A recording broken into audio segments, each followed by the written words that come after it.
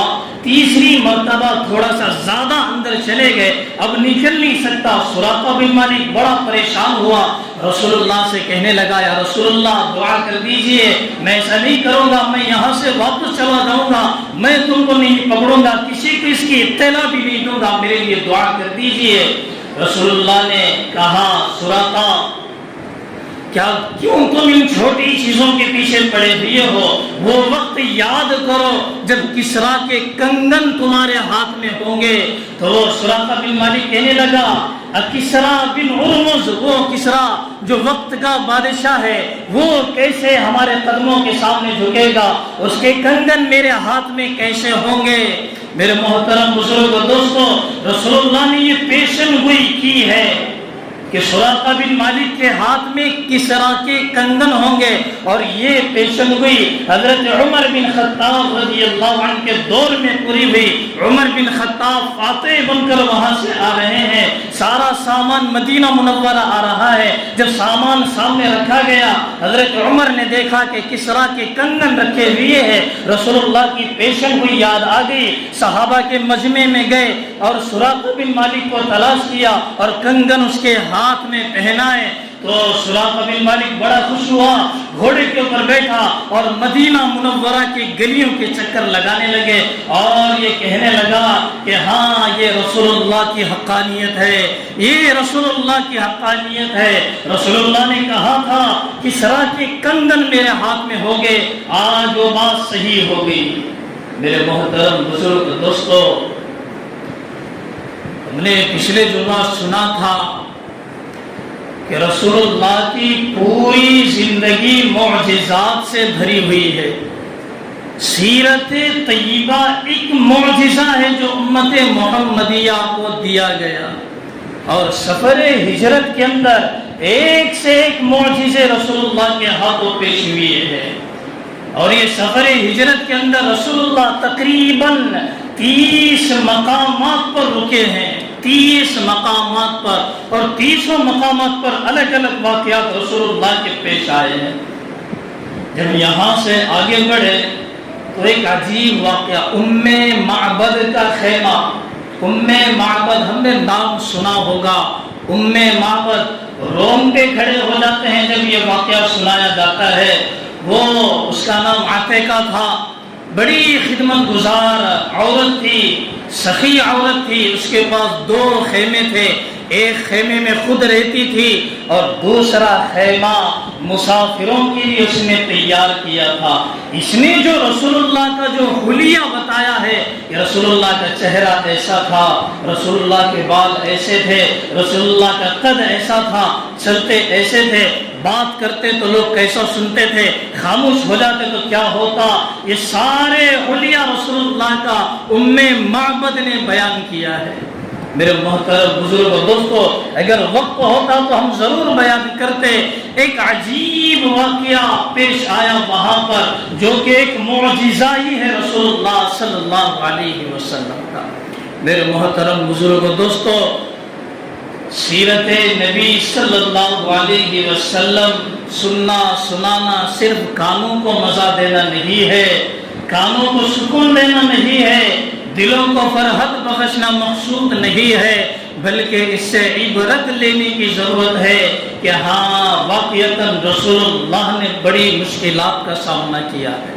ہاں واقعتاً رسول اللہ نے اپنے پسندیدہ شہر کو چھوڑ کر دوسرے شہر کا رخ اختیار کیا ہے دین اسلام کے